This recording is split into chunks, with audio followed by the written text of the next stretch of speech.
Ladies and gentlemen, welcome to the last day of Roots Tech Connect. It's been such an honor to host you, and has been amazing to see how many connections have been made in such a short period of time. This year is not just Roots Tech, it's Roots Tech Connect. And while yes, it's incredible to see hundreds of thousands of people gathered together, the most important connections are the connections you have been able to make one by one, with new friends, new helpers, and maybe even newfound relatives. At FamilySearch, we love to create connections. We were created over 125 years ago primarily to connect our patrons that had migrated from their homelands in the eastern United States and in Europe to the wild, wild Rocky Mountain West. Today, we love it when we successfully connect you to your homelands, to your families, and to each other, no matter where you live and no matter where your families are from. Let me share with you two additional types of connections we strive to create. They are simple, and both will give you an indication of where FamilySearch is heading in the future. First, we at FamilySearch want to help you create your own story by connecting you in the present to all of those who preceded you in the past and to all of those who will follow you in the future. The technology and access to information that we enjoy allows all of us to live a more fulfilled, connected life, as we have the past, present, and future all connected at our fingertips. Second, our individual stories aren't complete until they're connected to the stories of everyone else. One by one, our stories connected to each other become the story of mankind. One story, one family, all found in one family tree, a storybook of humanity. Family history is all about stories. It's not just a journey to the past, it's a story that's continuously being written with pages from the past, combined with moments of today that continue to live on in the future. This is why at FamilySearch, as we strive to create inspiring experiences that bring joy to each of you as you discover, gather, and connect your families, past, present, and future. We don't just search for the past. In fact, the past is only 1/3 of what we do. We also seek ways to capture your story and your history as it unfolds every single day in the present. That's the second third of what we do. And we do both not just to dwell on yesterday and today, but always with an eye towards the future, the third of our efforts. Let me illustrate. We love to jump into the past, where our passion for family and our passion for history converge. This is why we scour the globe creating partnerships with archives, societies, libraries, commercial providers, clans, and tribes to unlock the records of your families in order to help you build your family trees, the framework of your story. Some of the past is readily accessible, but a lot of it has to be researched and unlocked by skilled and enthusiastic genealogists and family historians. I call them heart specialists, as they combine their brilliant minds with their sensitive hearts and act as our guides through our personal journey of discovery. They truly do turn, change, and even heal hearts. As I discover my ancestors one by one, they often just start as a name. And as I use the combined resources of FamilySearch with those of our partners and all who've contributed to Roots Tech Connect, I find so much joy and excitement transforming that simple name into a real person. That transformation takes place with every new hint, every new record, every new photo, every new bit of information, no matter how small. That adds to a vital new ingredient to my ancestors' story. With one pinch of this and one dash of that, the story gets fully baked. And what started as a name transforms into a real person. A person I can know, a person I can love, and a person I can even serve by making sure their story is always remembered, always honored, and never forgotten. Now, I'm a very simple-minded guy, so I have learned that a story can emerge from any solitary name when I seek to answer three very simple questions. How did they live? Who did they love? And what did they learn? I answer the question, how do they live, when I find out the details of their lives. This is where records, dates, and places come in. When they lived, where they lived, what they did as an occupation, hobby, or cause tells me how they lived. For many, if I can't find specifics about them personally, I then learn what life must have been like at that time in that place to gain a general feel of how they might have lived. Even more important to me is, who did they love? That simple question allows me to place them accurately within our family tree. It drives me to seek out and make sure I account for their parents, their siblings, their children, and their grandchildren. I go on to ask, who else did they love? Which takes me to their extended family and even to their friends. Seeking the answers to this simple question has helped me to learn that for all of us, each 100 billion of us who have ever lived on this earth, all have the same opportunity and even obligation to love God and to love our family and fellow men.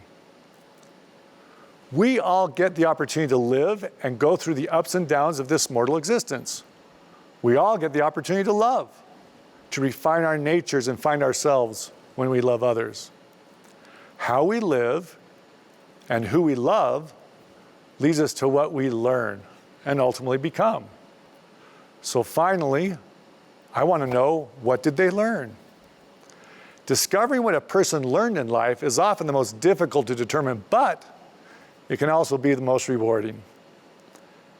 Unless they somehow recorded what they learned in words, we need to then surmise what they must have learned from how they lived and who they loved. For example, my Grandpa Brown was a man of little words, but I can still see him sitting there, quietly, patiently in the department store, waiting for his sweetheart, my grandma, while she tried on new clothes. There he was with a patient, loving smile, content that his wife was enjoying herself. I've learned how to love my sweetheart by the quiet example of my grandfather and by the examples of the other fathers and grandfathers in my life. I've learned that I can learn life's most valuable lessons through my own experiences, but also by proxy or by learning from the experiences of my loved ones. I don't have to go through every experience myself, especially the hard ones, if I can leverage what my ancestors learned before me. If our ancestors learned the tough effects of substance abuse, hopefully we can learn to break that cycle and learn what we need to know, but by proxy. If our ancestors learned the value of faith, education, hard work, and integrity, hopefully we can honor what they learned and live our lives full of faith, education, hard work, and integrity. Their story and our story can be beautifully told as we discover how they lived, who they loved, and what they learned. Now, let's jump in the present. I promise you that FamilySearch will continue to diligently unlock your past and help you write the first third of your story in the past. But the real challenge that we're inspired, even obligated to pursue, is to figure out how to help you capture your story as it unfolds today. And as a result, you and I won't have to be researched in the future. In fact, our gift to the future generations is our story of today. And as a generation, we actually are doing quite well in this department, even if we didn't realize it. The fact that more than half of those 7.5 billion people are capturing at least some elements of their life on their devices and online is amazing. We are either intentionally or unintentionally leaving a digital footprint that can be shared today and preserved for the future. Technology is allowing us to be the most journaling people in the history of the world. Now, of course, that comes as a double-edged sword with risk, stewardship, and accountability. But the potential of how we can bless each other now and those in the future compel us to save and share our story as it unfolds each day. So, as we snap billions of photos and make billions of posts, we are indeed chronicling how we live, who we love, and hopefully what we've learned.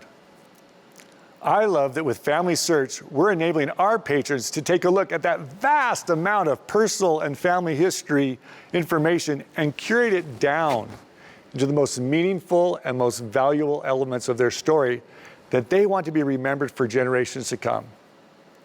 We do it with the FamilySearch apps and with FamilySearch.org, literally allowing each of our patrons to have a personal family archive, and they're their own private archivist. I love that my children and grandchildren can literally carry their story, past and present, in their pocket 24/7. I love that as they face the trials and triumphs of today, they can immediately learn from the experience of their family members from the past.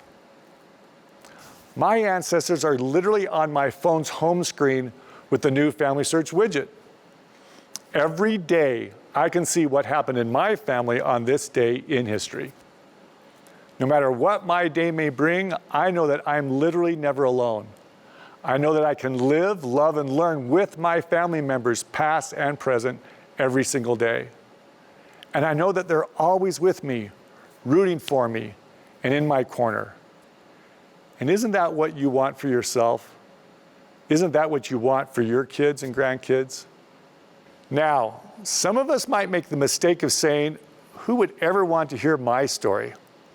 My life is mundane compared to others that I see in movies or online. But don't you see? That's the point. As you capture your own story of a good, normal life, not with the glitz and glamour and the extremes we see online. These are real, normal, everyday experiences.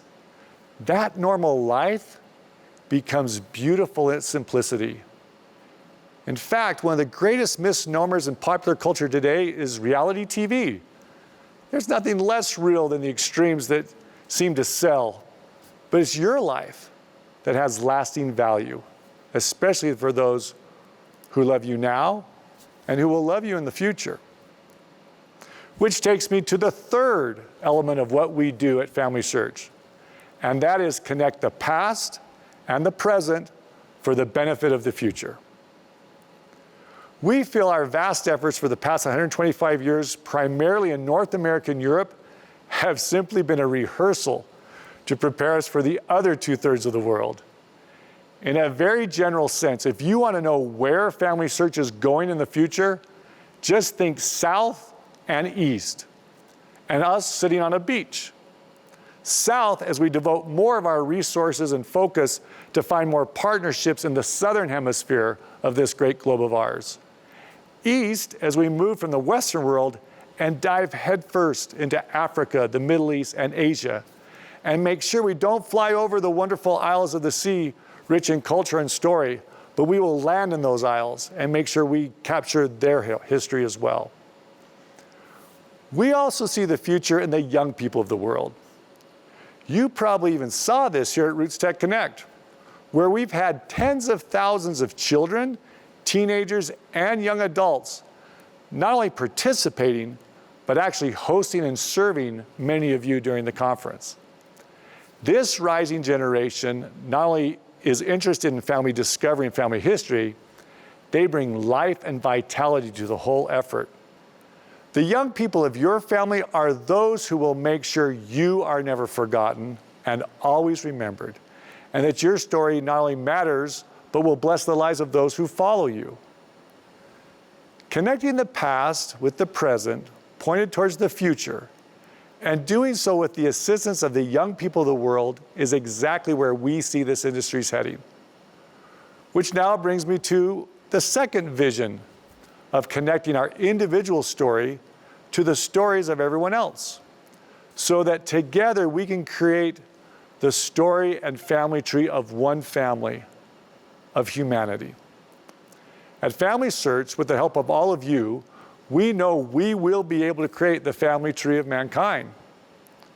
It's not simply a vast pedigree chart, but a storybook, of how each individual lived, who they loved, and what they learned.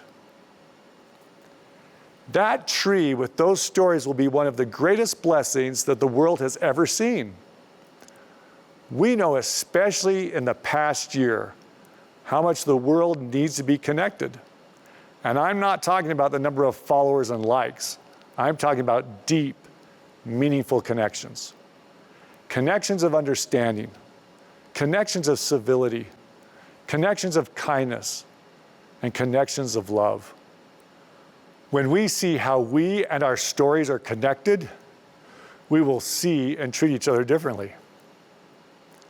Connection of family transcends all borders, all races, all prejudices, all different societal philosophies and beliefs, and can unite us as one human family. The pandemic gives us an unprecedented opportunity because this common experience has touched absolutely every single one of us in one way or another. Now, we've often heard and even asked the question, where were you when? Or what were you doing when you fill in the blank in your own part of the world? When man first walked on the moon, when World War II ended, when the Berlin Wall came down, or when that hurricane or tsunami first hit. So here's our opportunity. How can we collectively capture each of our own individual stories of the last 12 months and then help others in our family and our community capture theirs? And the questions are simple. During the global pandemic, how did you live? Who did you love? And perhaps most importantly, what did you learn? Isn't it fascinating that as the pandemic hit in 2020, most of us knew very little, if anything, about that pandemic that occurred over 100 years ago with the Spanish flu. And while this was a first experience for many of us, we actually learned that the world had been through this before. Let me just give you one recording of a grandmother of a friend of ours who did indeed give us a feel for how she lived, who she loved, and what she learned during World War I and the 1918 Spanish flu pandemic. When we went to high school, the next year, the great flu epidemic broke out. And in those days, they knew so little. They had no wonder drugs. They just treated by guess and by gosh. And so they closed down all the schools, and Gus and I went home. In the days when the great first flu epidemic came, 18 and 19, I would sing to as high as 4 funerals a day. Paul, the brother just older than I by 2 years, was in the army and went as far as Bordeaux, France, but never did have to get in active duty. Clive had a sad thing happen to him. The girl he was engaged to marry died with the flu while he was gone. And in those days, the only way they could notify them was to send a telegram, and that would be put in their postal box. And then when they eventually got around to getting their mail, they found out the news. Sometimes I think we take for granted our wonderful modern things nowadays, like it's been with us always, but it was not so. Now is the perfect time for us to capture our own individual story and connect it to one global story. As the clouds of the pandemic begin to clear, the details are still fresh in our minds, with the learnings emerging with time. Our stories can be captured in words, pictures, poems, and even song. They can be short and they can be long. Let's look. I love spending time with four of my most favorite people in the world. My oldest son, Sean, his brother, Connor, his brother, Ryan, and then Mark. Well, hey, guys, it's wonderful to be with you. Hey, I want to ask you a question. What have you learned from the pandemic that you wouldn't have learned otherwise if we hadn't have gone through this the last year? That I was supposed to wash my hands for 20 seconds. Probably the biggest thing is prioritizing relationships, to where when everything else was gone, like that was the only thing that mattered. I know for us, we didn't see people for weeks when it all first hit. The immediate feeling was just recognizing how much that connection was necessary. As we started to adapt and figure some stuff out, it was cool to see that I actually felt like I was talking to people more once we adapted. I asked you what you've learned from the pandemic. What and how will you make sure that your children and your grandchildren learn or benefit from what you've learned in this incredible time of 2020 and 2021? I'm really bad at writing in my journal. I sit down ready to write a novel every night, and then I write an introductory sentence every day, and that doesn't mean anything. And so it's kind of been rough. But Albert Perry Rockwood's kind of our hallmark pioneer ancestor. But something that hit me is he did live a really remarkable life, and especially as a pioneer and all that he did to build up Salt Lake. But something that hit me is, like, for the most part, he was just the guy that wrote it down. And I think that was really cool to realize is like his life was probably just as remarkable as anyone else's. And I don't want to discount anything that he did, but the most remarkable thing that he did was just write down his normal life and used the medium that was most available and most prevalent. And now it's different. And so I think we should recognize that with the pictures that we take and the videos that we take and be able to pass those on. And social media and stuff is kind of our medium, just as writing a journal was theirs. So I have a really good friend, and she's really good at writing in her journal. And so I made that a goal for me to be able to do. And so I actually went into the Memories app, and I've been doing an audio one every night.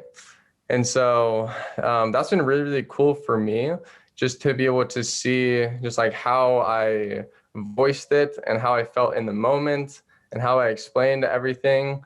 And I'm actually able to get a lot more genuine thought out of it, because it's me actually explaining it instead of like writing it and like being able to like erase what I said. Like all of it is actually like there as I experienced it. I feel like the audio is almost more, I guess, it is more personal and it makes it more human. You know, when you hear these stories, they're great, but to really tie it back to a voice, I think really does make it a little bit more personal. You feel like you know the person that much more. Whether it is on a TikTok that's inherently creative, or an Instagram or some other platform. And there are a lot of other platforms that most people aren't even aware of. But a lot of these, it's just giving people a tool set to say, like, tell your story in whatever way you want to. There's such a cool opportunity for this rising generation to capture these stories, whether it is of ancestors or the stories they're experiencing right now or whatever. And I think the way that we record things now, just as a society, it can feel like I don't need to write anything down. You can Google this. You know, my kids are gonna be able to Google this. But I think what we've recognized as being important is there's a difference between like history as it's told and how we felt it and how it was impactful to us. To have somebody really talk about their experience and how family life was affected, how, you know, every facet of their life was changed. I think just getting that fresh perspective and then applying to our own lives and seeing what does change and how we adapt to those changes, but also things that don't change and how we can learn from those people from before, and that it could be a cheat code for us in the future. I want to get this stuff down so I can remember, what did it feel like in March when this all hit? And then what did it feel like 5 months later when we're sitting here like, wait, we're still here and this might be continuing for a while? And just to record what that felt like and what it looked like, I think has been really important to us. so that down the line, when it's all resolved, whatever that looks like, and you look back and it's like, oh, that was no big deal. Then when you read, you remember like, oh, actually, this is what it was like.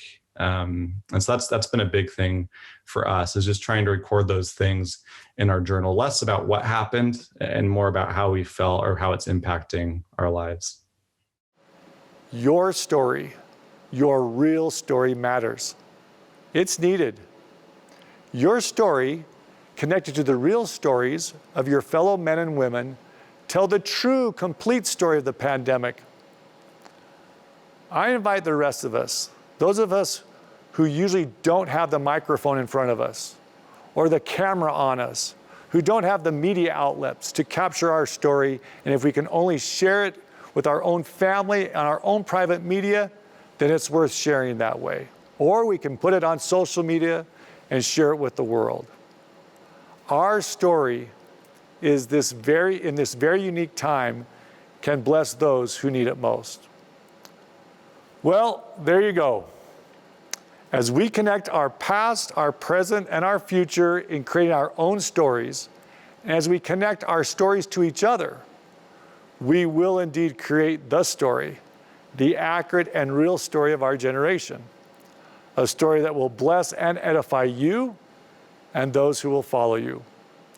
Because you matter, your story matters, and your story deserves to be remembered.